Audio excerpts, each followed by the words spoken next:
The final notice felt colder than the wind that scraped its way down the valley. It was a single sheet of paper, nailed to the door of the house she had shared with her husband. Its official seal a small, indifferent wound against the weathered wood. Alara read the words, though she already knew their shape and meaning. The house, the barn, the quarter-acre of good bottomland, all forfeit. All consumed by the ledgers of men in a town she no longer recognized as home. Her husband's final sickness had been a quiet thief, stealing not just his breath, but the sum of their life's work. What remained was a mockery of an inheritance, a deed to a plot of land so worthless it had been struck from the tax rolls decades ago. It was a steep, north-facing scar on the flank of Gray's Peak, a place the locals called the Stone Maw, for the way it seemed to chew up the light and spit out nothing but shattered granite and misery. It grew no timber worth felling, held no soil worth tilling. It was a place of endings. Councilman Thorne had delivered the verdict himself, not out of courtesy, but out of a need to be seen enforcing the town's grim arithmetic. He stood on her porch, a man built of soft living and hard opinions, his shadow falling long and heavy in the autumn sun. "The law is the law, Alara," he had said, his voice coated in a thin sympathy that did not reach his eyes. "You have until the first snow to remove yourself. After that, the house belongs to the bank." "And where am I to go?" she had asked, her own voice a dry rustle of leaves. He had shrugged, a gesture of finality. "You still hold the deed to the North Slope plot. It is, legally speaking, a residence." The cruelty was in the precision of the word, residence, a place of rock and wind. He might as well have told her to go and live in the sky. So she stood there now, on the threshold of her dispossession, the wind a constant, whining companion. The air smelled of wood smoke from other chimneys, of pine, and of the coming cold, a clean, sharp scent that promised a brutal purity. The Valley of Gray's Hollow was a place that did not suffer fools or the unprepared. Winter was not a season here, it was a predator, and it stalked the hollow for 5 months of the year, its claws of ice and teeth of wind seeking out every crack, every weakness, every soul not properly shielded. She packed what she could: a heavy wool blanket, a cast-iron pot, a bag of dried beans, a small sack of flour, a tin of salt. Her husband's tools, a shovel with a worn handle, a heavy pickaxe, a wood axe. And one other thing: a small, leather-bound journal filled with the cramped, angular script of her grandfather. It was filled not with stories, but with diagrams of mortise and tenon joints, sketches of strange domed ovens, and notes on the nature of stone and earth. She had kept it for sentiment. Now, it was nearly all she had. The walk to the Stone Maw was a pilgrimage into her own ruin. The path dwindled from a wagon track to a game trail, and finally, to nothing but a scramble over loose scree. The town fell away behind her, its comforting smokes and distant sounds swallowed by the immensity of the mountain. Here, the wind had a different voice. It was not the blustering bully of the valley floor, but a high, lonely singer, its song weaving through the stunted, claw-like junipers that clung to the rocks. The plot was worse than she had imagined. A chaotic spill of granite shards, from the size of a fist to the size of a carriage wheel, lay strewn across a slope of thin, acidic soil. At its center, almost completely reclaimed by weeds and creeping moss, were the remnants of a foundation. 4 low walls of dry, stacked stone collapsed in on themselves, the ghost of a home for a settler long since defeated by this very land. This was her inheritance. A grave with a view. Alara dropped her meager possessions beside the ruin. She sank down onto a cold, flat stone, the granite leaching the warmth from her body. The scale of her predicament settled upon her, not like a blanket, but like a shroud of wet, heavy wool. The sun was already dipping behind the western ridge, and the air grew teeth. The first snow. It could be a month. It could be a week. Thorne's deadline was not a date on a calendar. It was the whim of the sky. She looked at her hands, softened by years of kneading dough and mending cloth. They were not the hands for this work. She looked at the ruin, the sheer tonnage of stone that needed to be moved, shaped, wrestled into a form that could defy the coming white hunger. It was impossible. The weight of that word pressed down on her chest, squeezing the air from her lungs. Despair was a cold, smooth stone in her throat. She could lie down here and let the wind and the cold take her. It would be a quiet end, a surrender to the inevitable. The thought was a dark, seductive comfort. Her fingers, numb with cold, traced the rough surface of the stone she sat on. It was coarse, flecked with mica that caught the last of the dying light. And then she felt it. A faint, residual warmth on the stone's southern face, a ghost of the afternoon sun it had soaked up. It was a tiny thing, a detail so small as to be meaningless. But it was not meaningless. It was a spark in the cold darkness of her mind. The sensation connected with a memory, distant and dusty. Her grandfather, his hands as rough as the stones he worked, sitting with her by a half-finished wall. He had been a stonemason from the old country, a man who spoke of rock as if it were a living thing. All things that take the sun's light hold a piece of it, he had told her, his voice like stones rolling in a dry creek bed. Wood burns bright and fast, but stone holds the warmth like a memory. It breathes it out slowly, all through the long night. You don't fight the cold, Alara. You invite the warmth in and convince it to stay. She pulled out his journal. Her fingers, clumsy with cold, turned the stiff pages. There, sketched in faded ink, was a design she had never understood. It was not a house that stood tall and proud, fighting the wind. It was a structure half buried in the earth, its roof covered in sod, its walls thick and low. He had called it a zemlyanka in his notes, an earth house, a dugout. It was designed not to conquer the landscape, but to borrow its strength.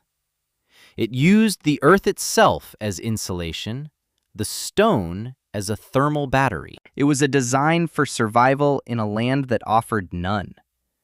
The impossible detail, the faint warmth on the stone, was the key, the principle that unlocked the entire design. Something shifted inside her. The cold stone of despair in her throat did not melt. It hardened. It sharpened into a point of diamond-hard clarity. The self-pity, the grief, the fear, they were luxuries she could no longer afford. They were weight she had to shed. What was left was a cold, clean anger. An anger at Thorne, at the bank, at the town that had cast her out. But most of all, it was an anger at the wind, at the cold, at the mountain that expected her to lie down and die. She would not. She would dig. She would build. She would take this worthless plot, this tomb, and she would make it a home. She would take their scorn and use it as mortar. She would survive not in spite of this place, but because of it. Her plan was simple because it had to be. It was brutal because the land demanded it. She would not try to rebuild the collapsed walls upward. She would excavate the interior of the foundation, digging down into the slope, using the hill itself as three of her walls. The stones, the very things that made the land worthless for farming, would become her greatest asset. She would use them to line the excavated pit, creating an indestructible barrier against the frost. The front wall, facing south to catch the low winter sun, would be thick and pierced by a single small window and a heavy door. The roof would be low, framed with scavenged juniper logs, and covered with layers of salvaged hide, moss, and finally, a thick blanket of the sod she would cut from the earth. It was a house born of forgotten wisdom, a defiance of the tall, drafty timber frame homes in the valley below. They built their houses to stand out. She would build hers to disappear. 2 weeks later, Councilman Thorne made the journey up the slope. He claimed it was a welfare check, a duty of his office. But Alara knew he had come to witness her failure, to confirm his own sound judgment. He found her deep in a pit, her face smudged with dirt, her clothes stained with sweat despite the biting air. The pile of excavated earth and rock beside the hole was immense. She had already cleared the old foundation and was now digging deeper, her shovel striking stone with a rhythmic, grating clang that echoed in the thin air. Thorne stood at the edge of the pit, looking down at her. He made no move to help, only to observe, a faint, condescending smile playing on his lips. "What is this, Alara?" he asked, his voice laced with a theatrical pity. "A root cellar? It is a bit late in the season for planting." She paused, leaning on her shovel, and looked up at him. Her eyes were clear and cold. "I'm building my home, Councilman." He laughed. It was not a kind sound. It was sharp and brittle, and the wind seemed to snatch it up and carry it away. "A home? Woman, that is a hole in the ground. You mean to bury yourself before the snows have the chance? You are digging your own tomb." "Stone keeps the warmth," she said, her voice flat, quoting her grandfather. "Stone is cold," he countered, stating the obvious, conventional wisdom of the valley. "Wood is warm. You have no timber here. You have no insulation. You will freeze in that coffin before the first moon of winter is full. Come back to town. The church can find a place for you, some charity." "I have a place," she said, and turned back to her work. The shovel scraped against rock. And another. And another. Thorne watched for a moment longer, shaking his head. He had done his duty. He had offered the hand of charity, and she had slapped it away with her foolish pride. When they came to collect her frozen body, his conscience would be clear. He turned and walked away, his boots crunching on the loose stones, the sound of her digging a stubborn, foolish rhythm behind him. His words, a tomb, spread through Gray's Hollow like a contagion, whispered over fences and in the general store. The town pitied the poor, mad widow on the hill, digging her own grave. The work was a beast that consumed her days and haunted her nights. Her body screamed in protest. The first week, her hands blistered, then bled, then hardened into calloused claws. Her back was a knot of fire. Her shoulders ached with a deep, grinding pain that never truly subsided. Every morning, she woke before the sun, her muscles stiff and cold, and forced herself to move, to crawl out of her makeshift lean-to and face the pit. She worked with a methodical fury. The rhythm of the labor became her only clock, her only calendar. Dig, pry, lift, haul.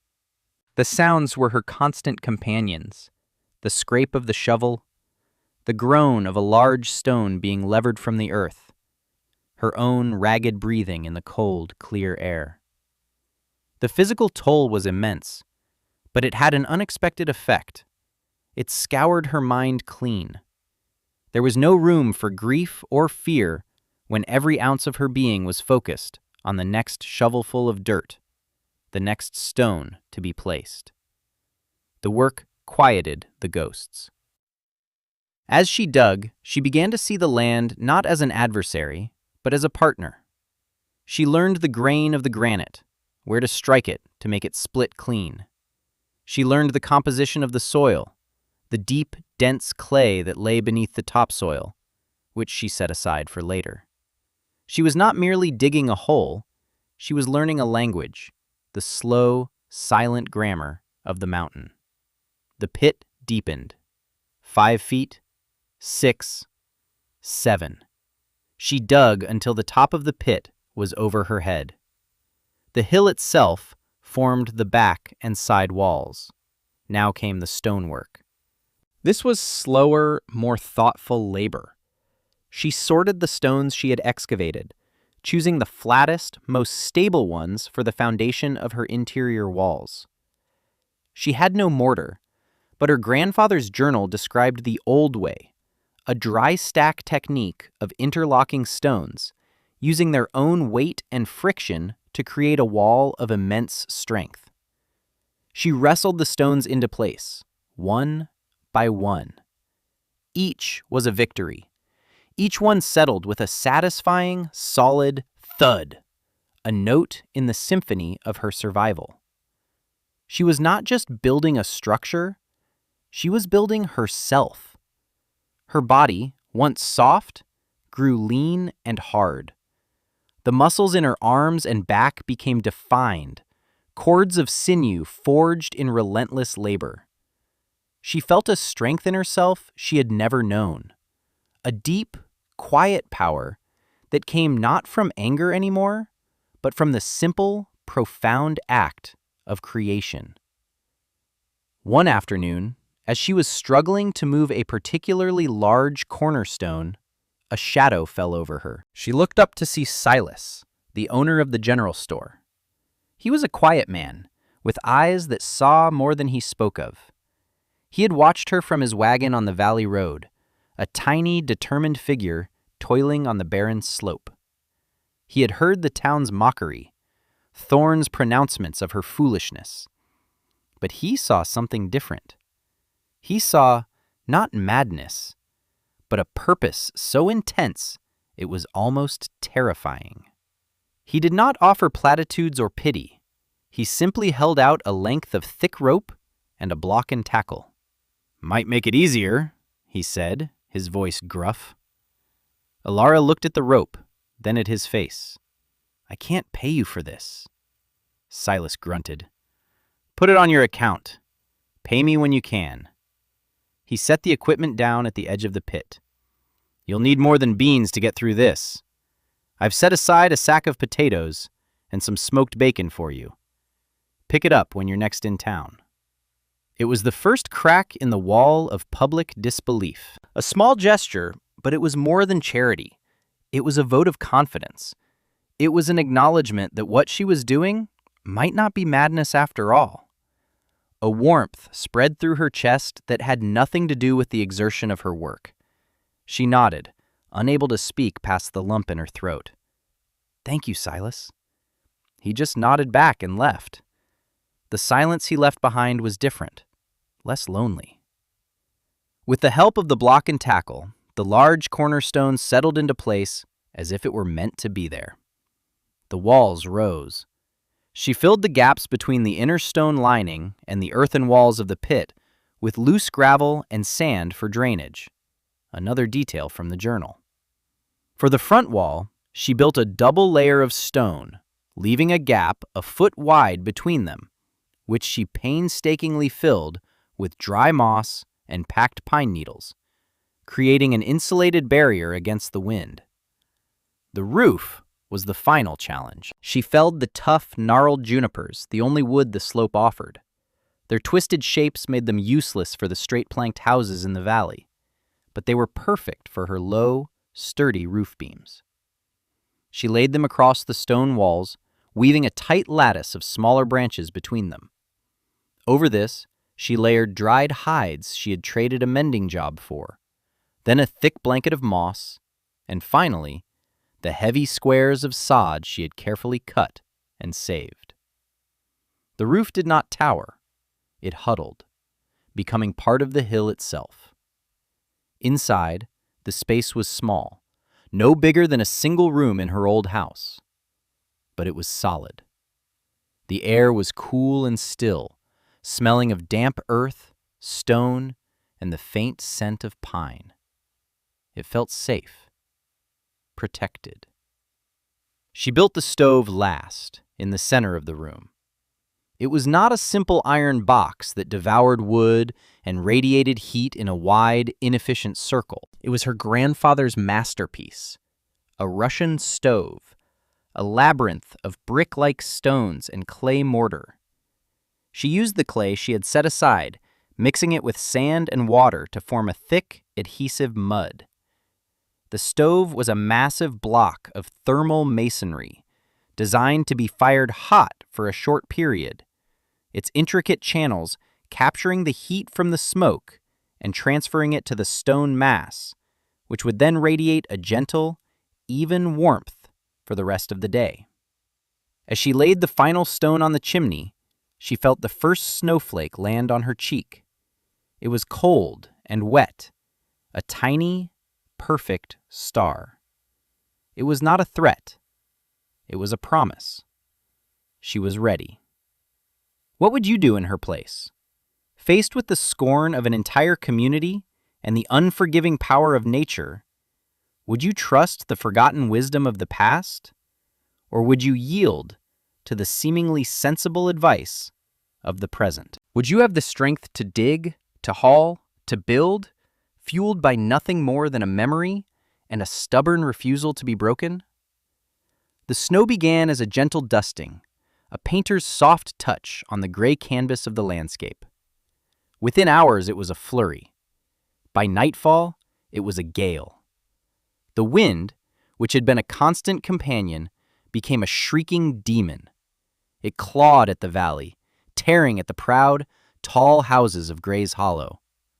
The people called it the White Hunger, a blizzard of a magnitude that no one alive had ever seen. It was not a storm, it was a siege. Down in the valley, the world dissolved into a maelstrom of white. The wind drove the snow horizontally, piling it into monstrous drifts that buried fences and swallowed sheds. The temperature plummeted. In their timber frame houses, the people of Gray's Hollow began their fight. They stuffed rags into the cracks around windows and doors. They fed their iron stoves constantly, the hungry metal boxes consuming cordwood at an alarming rate. The houses groaned and shuddered under the assault of the wind, their thin walls bleeding precious heat into the storm. The cold was a physical invader, seeping through the floorboards, radiating from the window panes, a relentless, life-draining presence. In Councilman Thorne's large, well-appointed house, the finest in the valley, 3 fireplaces roared at once. Yet, even he could not escape the cold. Drafts snaked across the polished floors like icy serpents. His family huddled together in the main room, wrapped in layers of blankets. Their world shrunk to the small circle of warmth around the hearth. The constant, high-pitched scream of the wind was a sound of immense power, a reminder of their fragility. Thorne stared into the flames, a knot of unease tightening in his gut. His woodpile, which he had thought sufficient for the entire winter, was dwindling at a terrifying pace. On the north slope of the mountain, inside her dugout, Ilara was at peace. The world outside had vanished. The shrieking of the wind was a distant, muted roar, a beast raging somewhere far above her sod roof. Here, deep in the embrace of the earth, there was a profound and heavy silence. The only sounds were the soft crackle of the fire in her stone stove and the gentle bubbling of a stew in her iron pot. Earlier, she had fired the stove, feeding it a small, careful portion of her juniper wood. The fire had roared through the stove's intricate channels, the stone and clay mass drinking in the heat.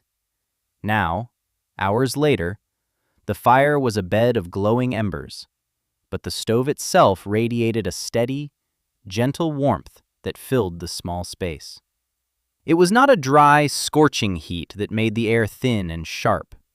It was a humid, living warmth, the kind that soaked into your bones. The stone walls, cool to the touch, were not stealing warmth. They were simply holding the line, their immense thermal mass a quiet shield against the impossible cold outside. The air smelled of simmering bacon and potatoes, of dried herbs, and of the clean, earthy scent of her home. She was not fighting the storm. She was ignoring it. The white hunger could rage and claw at the mountain, but it could not reach her. She was a seed in the frozen ground, dormant and safe, waiting for the spring. She sat on a low stool, mending a tear in her cloak, her movements slow and deliberate. She was not besieged. She was in sanctuary. Her creation, born of scorn and sweat, was working perfectly. It was more than a shelter. It was a living part of the hill, breathing with a slow, warm, stone and earth rhythm. The forgotten wisdom had held true. She was warm. She was safe. She was home. For 4 days and 4 nights, the white hunger ruled the valley. When the storm finally broke, the world was remade in white and silence. The sun rose on a landscape of impossible beauty and devastation. The valley was buried. Drifts 20 feet high pressed against the sides of houses. Roofs had collapsed under the weight of the snow. The silence was unnerving, broken only by the mournful creak of overburdened trees. The people of Gray's Hollow emerged from their homes like survivors from a shipwreck. They were pale, exhausted, and cold to the bone. Their woodpiles were gone, their larders low. The fight had taken everything they had. A grim assembly gathered in the town square. Councilman Thorne, his face haggard, his usual arrogance replaced by a brittle fear, addressed the small crowd. "We need to check on our neighbors," he said, his voice hoarse. "And we need to go up the north slope. For the widow, Alara." A heavy silence fell over the group. Everyone knew what he meant. They had all heard his pronouncement. They had all pictured her in her tomb, a hole in the ground lined with cold stone. If their own well-built houses had barely withstood the storm, her foolish endeavor would have been a frozen grave. It was not a rescue mission. It was a recovery. Thorne led the party, a handful of grim-faced men carrying shovels. Silas, the storekeeper, joined them, his face a mask of worry. The journey was a brutal struggle. They waded through snow that was waist-deep, sometimes chest-deep. The familiar landscape was gone, replaced by a smooth, undulating sea of white. It took them 2 hours to make a journey that should have taken 20 minutes. As they neared the stone maw, their steps slowed. They expected to find nothing, perhaps a slight mound where the roof had collapsed under the snow. Instead, they saw something that made them stop in their tracks. The dugout was almost completely buried, a gentle swell in the white landscape. But it had not collapsed, and from a small stone chimney poking through the snow, a thin, almost lazy wisp of pale smoke curled into the crystalline air. The men stared, uncomprehending. Smoke meant fire. Fire meant life. It was impossible. Thorne pushed forward, his face a mixture of disbelief and dread. He reached the heavy wooden door, which was set deep into the snow canyon Ilara had dug for her entryway. He raised a gloved fist and knocked. The sound was a dull, flat thud in the profound silence. For a moment, nothing happened. Then, they heard the sound of a wooden bar being lifted from inside. The door swung inward. A wave of warmth washed over them. It was a physical presence, a humid, gentle heat that carried the impossible scent of simmering stew and something else. The smell of life, of comfort, of peace. The men, their beards crusted with ice, their faces raw from the cold, flinched back as if from a furnace. In the doorway stood Ilara. She was not frostbitten. She was not emaciated. She was calm, her face placid, her movements unhurried. Behind her, they could see the small, lamplit interior. It was a cave, a den, a womb of stone and earth, and it glowed with a warmth that defied all logic. A pot bubbled softly over the embers of her stove. Thorn could only stammer. He stared past her at the thick stone walls, the low, sod-covered ceiling, the massive clay and stone stove that was the source of this impossible heat. "How?" he finally whispered, the word a puff of white vapor in the frigid air. It was not just a question, it was a confession of his own profound ignorance. "How are you alive?" Ilara looked at their shocked, frozen faces. She saw the exhaustion in their eyes, the defeat etched into their postures. There was no triumph in her gaze, only a quiet, deep-seated knowing. She gestured with one hand to the stone walls around her, the silent, powerful heart of her home. "You build to fight the wind," she said, her voice quiet but carrying with the weight of absolute truth. "You build tall, to stand against the storm." She paused, letting them feel the chill that clung to their expensive, timber-framed lives. "My grandfather taught me to build with the earth. The earth does not fight the storm. It sleeps beneath it." She looked directly at Thorn, her gaze steady.